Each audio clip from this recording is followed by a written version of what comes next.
खबर कानपुर नगर से है।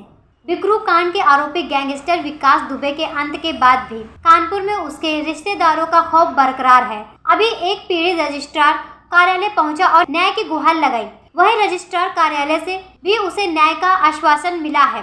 गैंगस्टर विकास दुबे का अंत हुए इतना समय हो चुका है, पर अभी भी उसके रिश्तेदार दबंगई करने से बाज नहीं आ रहे। आपको बता दें कि विकास दुबे वही कुख्यात अपराधी है जिसने बीते दिनों बिकरू कांड को अंजाम दिया था।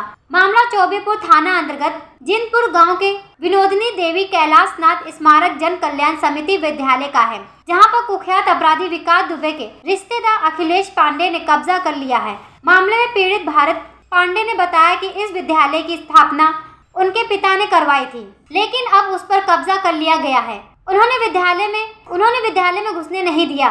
भारत पांडे ने अभिलेख पांडे पर अपने पिता की हत्या करने का आरोप लगाया। न्याय की गुहार लगाते हुए पीड़ित भारत पांडे रजिस्ट्रार कार्यालय पहुंचकर और रजिस्ट्रार में निष्पक्ष जांच की मांग करते हुए विद्यालय की समिति के बदलाव एवं रिन्यूअल का विरोध किया है।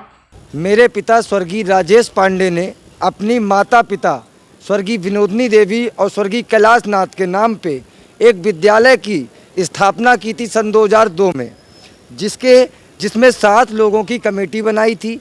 मेरे पिताजी सरकारी कर्मचारी थे, शिक्षा विभाग लेखा विभाग में।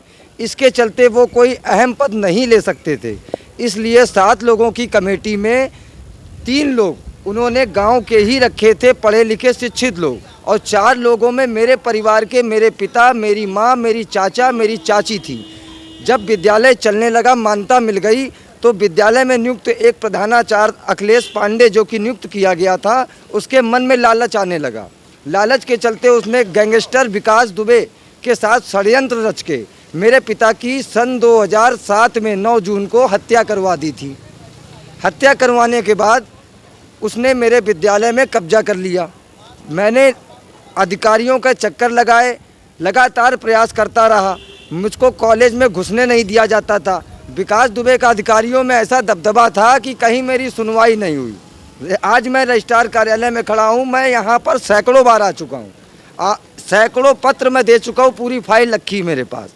मेरे नाम कम से कम 3 से 4 बार निकाला गया है। जैसे आप कई बार आए तो आपको क्या आश्वासन मिला है? मुझको हमेशा मेरा नाम निकाल दिया जाता है, फर्जी इस्तीफा लगा दिया जाता है। मैं जब आता हूँ यहाँ पर प्रार्थना पत्र देता हूँ, फिर से मैं जब नाम डाल दिया जाता है। 13 वर्ष हो चुके हैं, मुझे अपने विद्यालय में घुसने नहीं दिया जा रहा है। जान से मारने के लिए 2 हमले कराए गए, जिसकी कल्याणपुर में FIR दर्ज है। सर फाड़ दिया गया था, मरते मरते बचाऊं। उसके बाद जब कुछ ना कर सका तो मुझको फर्जी मुकदमे में फंसाया 307 के। उसमें उसने मुझे फर्जी जेल कराई, पैसे के दम पे, विकास दुबे के हनक के दम पे।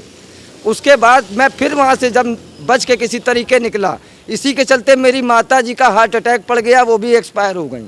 अब मेरे ऊपर दबाव बनाया जा रहा है निरंतर कि विद्यालय छोड़ दीजिए। विद्यालय को 1.5-2 करोड़ रुपए में बेचा जा रहा है। मैं एक उनके लिए रो रहा हूँ, मेरी जान का खतरा है। मैं प्रशासनिक जिलाधिकारी, IG, पुलिस आयुक्त सबके पास पत्र लगा चुका हूँ। यहाँ तक कि IG साहब के निर्देश में किया गया था। मैं अपने विद्यालय गया था, उसके बाद चौबेपुर पुलिस ने मेरे ऊपर फर्जी मुकदमा लगा दिया। कानपुर से विशाल सैनी की रिपोर्ट, न्यूज़ हब भारत।